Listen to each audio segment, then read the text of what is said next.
Having the 36 in your sun or your conscious core essence. This 36 is about crisis. This is the darkening of the light.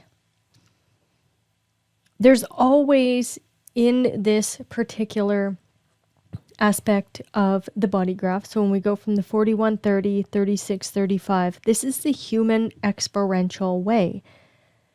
And the 36 brings a very interesting dynamic to it because there's a deep desire here. This is the gate of desire. It's in experience, looking for experience.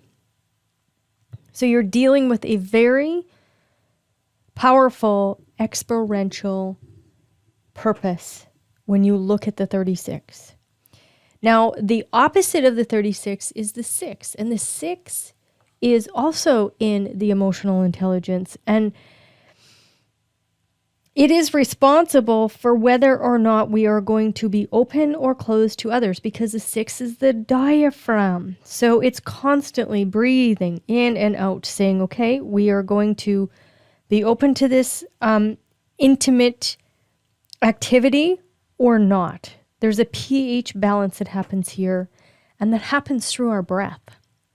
And again, we know that the 12 is looking for that breath from the emotional intelligence, and that breath can happen through that 22, or where it can bring that cadence and that tone. So these particular beings, if you come in on the right angle cross of Eden, it's important to know that intimacy is going to be a massive part of your life, whether or not you're going to be open to intimacy. And you will know if you're open to intimacy or not based on your strategy and your authority. And if you're not open to intimacy, there's probably not much excitement there. But if you're open to the intimacy, then there is hopefully going to be lots of excitement and lots of fun, because that's what you are looking for. So when we look at the cross of Eden, remember what happened in the Garden of Eden. Eve was thrown out. So when you come in on this cross, you are thrown out into the world. So to begin with, you might, just for example, maybe you are born into a very wealthy family, and then through a series of accidents, through a series of deaths or bankruptcies, all of a sudden you have nothing. There's nothing there, and you're thrown out to live on your own in the world. So with the cross of Eden, you're actually here to walk through all of those things that throw you into the world. See that loss, and then be able to build your knowledge and maneuver your way through those. So unexpected or tragic beginnings, certain protections and securities might be taken away, and this can cause quite a lot of psychological damage if you're very much attached to the experience of it. Ideals can be absolutely shattered here, with the 11 sitting in the design side. That idealism, all of a sudden you have a loss of innocence, because we came from the 25. And that we're going to the 25. No, we didn't come from the 25. We're going to the 25. So there's this loss of innocence so that we can regain our innocence. So we come from the 22, which we talked about in the last video, and this is the loss of your grace. And what it usually brings up is there's going to be lots of sexuality that happens in this particular right angle cross of Eden. It's trying to refine that paradise, and it usually looks for it through sexuality. And there can be lots of magic here in this cross, because it is so very complex. Now we're looking at the 12, this gate of articulation, and 11, the gate of the teacher. So it's articulating and teaching others how to recognize that crisis at the beginning may be the perfect experience that they need to have in order to gain experience, and then explore themselves through the open or closed of the diaphragm to intimacy. So an exploration of sexual intimacy and all of its possibilities is part of this cross. You teach, and that's how it gets expanded into the world. Different kinds of exploration, the ability to turn that sexuality into something greater. So there can be this tantric philosophy and elevate sexuality into a higher, more vibratory, high vibratory experience. So if you come in on the right angle cross of Eden, I see a lot of the way to make money here is being that sexual trauma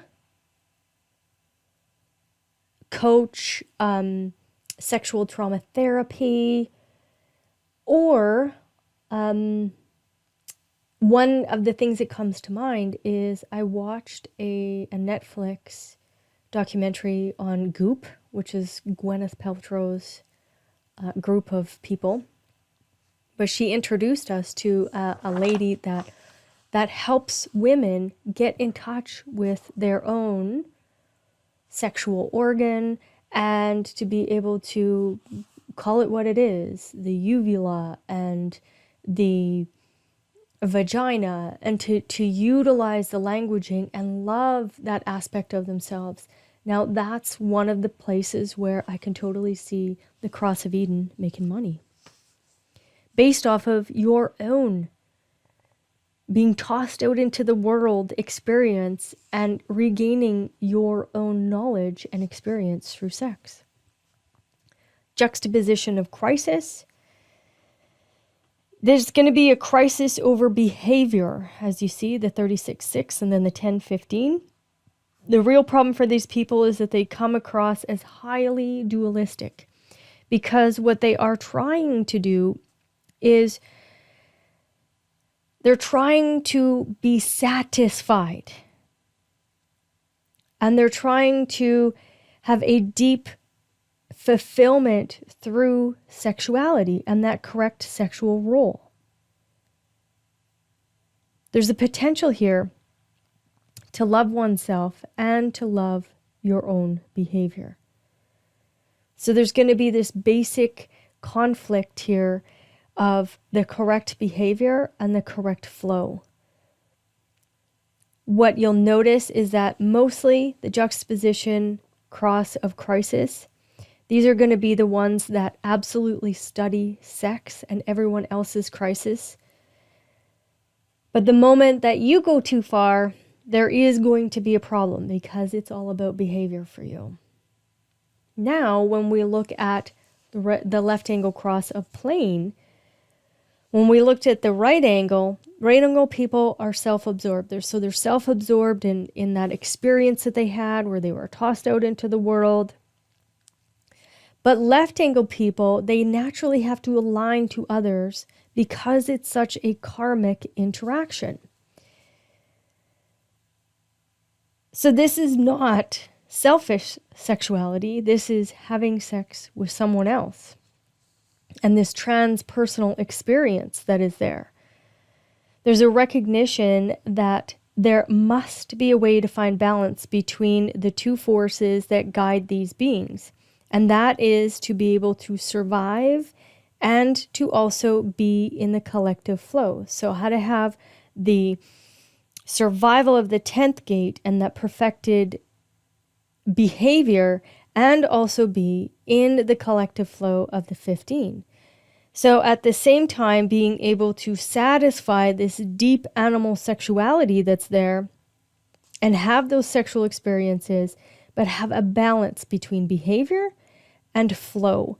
So really paying attention to who you're open to have an experience with, who you're not open to have an experience with.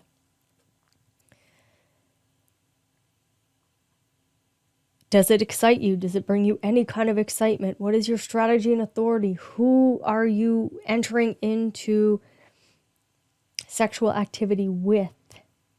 So this is about entering into relationships correctly. So what do I see here? I see here someone that is able to help people. They are the matchmakers.